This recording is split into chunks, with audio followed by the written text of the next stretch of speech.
Bonsoir chers abonnés de notre chaîne. Nous vous remercions pour l'attention que vous accordez à nos contenus. Aujourd'hui, nous vous revenons par rapport à l'évolution de nos pentados. Et à la date d'aujourd'hui, nous pouvons dire qu'ils ont pratiquement 6 semaines. Et durant les 6 semaines d'élevage, nous tenons quand même à vous montrer leur évolution et puis vous entretenir sur les difficultés que nous avons eu à rencontrer. C'est vrai que l'élevage de la pinta, c'est pas si facile. Et il faut dire que je vais d'abord dans un premier temps vous présenter les difficultés que nous avons rencontrées et les solutions que nous avons pu trouver. Sinon, il faut dire la première journée, quand on a réceptionné nos pentados, bon, le chauffage a été bien fait. Il faut dire que dans notre poussinière, on avait un local hermétiquement fermé. C'est une chambre, dans une chambre à coucher que nous les avons entreposées. Et là, il n'y avait pas de la fraîcheur qui dérangeait. Et on faisait le chauffage, tout était bien. Durant cette période aussi, il faut dire qu'on a administré les vitamines, l'antibiotique et les vermifuges, les déparasitants. Et après ça, quand nous sommes venus, je pense que ça faisait 4 semaines après que nous les avons ramenés ici dans un poulailler tel que vous le voyez. C'est un poulailler de 10 mètres sur 5. Et là, rassurez-vous que c'est là qu'on a commencé par constater les difficultés. Parce que là, vous allez voir, les pintas sont des animaux qui sont vraiment peureux. Et vous les voyez à moins gestes, ils se regroupent et ils sont souvent entassés. Et nous, croyant qu'on les a trouvés un espace vaste où ils pouvaient bien circuler, nous avons constaté que c'était une erreur qu'on a commise. Parce que lors de la poussinière, on avait dans notre salle de l'éclairage. Il y avait de la lumière pour eux. En ce moment, ils ne faisaient pas une différence entre la journée et la nuit. Donc, ils jouaient librement comme cela se devait. Mais ici, on avait commis l'erreur de ne pas installer aussi de l'éclairage.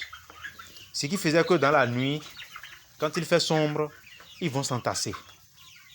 Et quand ils s'entassent, il y a l'étouffement. Et chaque matin, on enregistrait quelques 2 voire 3 pentados qui étaient morts. Donc, on se demandait, c'est une maladie, c'est quoi, mais on a su identifier en fait le problème. C'est de là qu'on a constaté que c'était l'entassement qui faisait, qui entraînait ces décès. Donc, vous allez bien constater qu'après ça, ici, là, nous avons installé un lampadaire. C'est un lampadaire solaire, puisque là où nous sommes, il n'y a pas de l'énergie conventionnelle. Donc, nous fonctionnons avec de l'énergie solaire. Donc, on a installé ça. Et chaque soir, à partir de 19 h, nous allumons la lumière pour eux. Et comme ça, vous les voyez jouer. Ils ne font plus la différence entre le jour et la nuit parce qu'il y a de l'éclairage à tout moment. Ils mangent et puis ils jouent.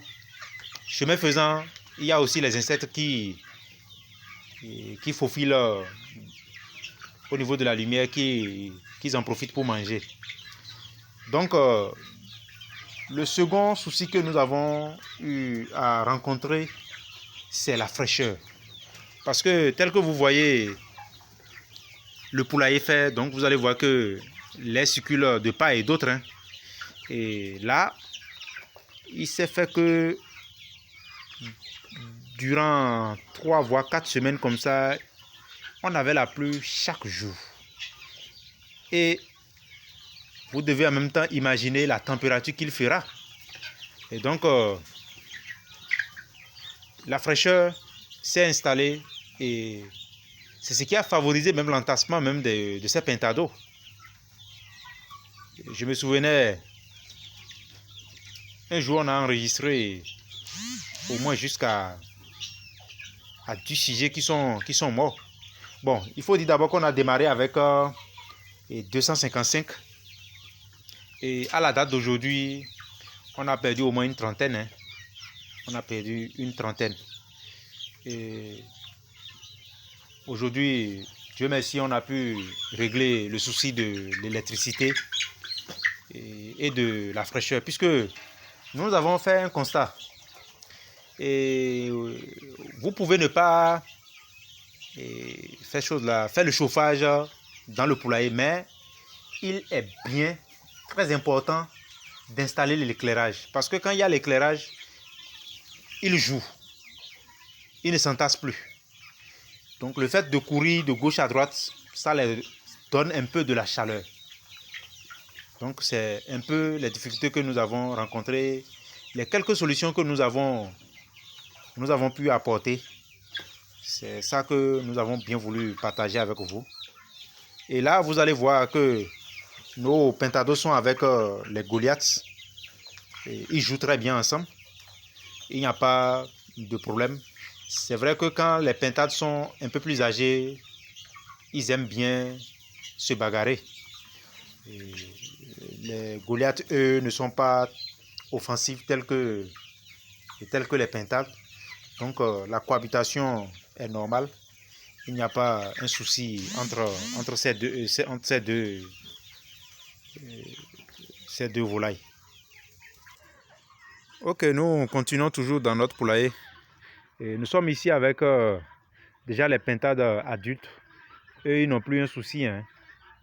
Il faut dire qu'ils n'ont plus un souci de fraîcheur, mais il faut noter que la pentade a souvent un souci de vers intestinal.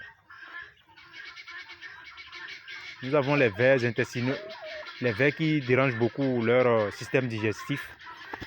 Donc pour ces grands-là, nous avons les vermifuges que nous les administrons chaque fin du mois. Donc vous allez les voir, c'est dans un milieu naturel qu'ils vivent. Il faut dire que la pentade est une volaille encore, je dirais à l'étape encore sauvage, hein, et que pour mieux l'élever, il faudrait lui créer les conditions qui lui favorisent son développement. Donc ici, vous allez voir que nous avons fait un enclos où il y a de la verdure pour eux. Ils circulent comme s'ils étaient dans la brousse. Et chaque soir, ils rentrent aussi dans leur poulailler ici. Et c'est là-bas qu'ils dorment. Et pour ne pas les laisser aussi dans l'obscurité, nous avons installé, tel que vous voyez, un lampadaire aussi pour eux. Pour les permettre quand même, dans la nuit, quand même, de voir ce qui se passe autour. Donc vous allez voir ici, c'est toujours les pentades, les grands qui sont là. Et c'est comme ça que nous fonctionnons sur la ferme. Merci pour l'écoute. Je demande à tous ceux qui nous suivent de bien vouloir s'abonner et de liker nos contenus et puis de les partager pour permettre à d'autres personnes de découvrir et de comprendre en réalité les contraintes et les avantages d'élever la pintade. Ici, je dois vous dire que la pintade est un animal comme tout autre être vivant. C'est vrai qu'elle se débrouille elle-même dans la brousse pour chercher de quoi manger, picorer les insectes. Mais l'idéal serait bien de lui donner aussi de la nourriture, c'est-à-dire une provende complète qui va favoriser sa croissance et son développement. Donc là, je dois vous noter que, ou bien vous rappeler que vous devez aussi prendre en compte l'alimentation et surtout les soins pour que vous réussissiez dans votre élevage de pintade. Merci pour l'écoute et à la prochaine.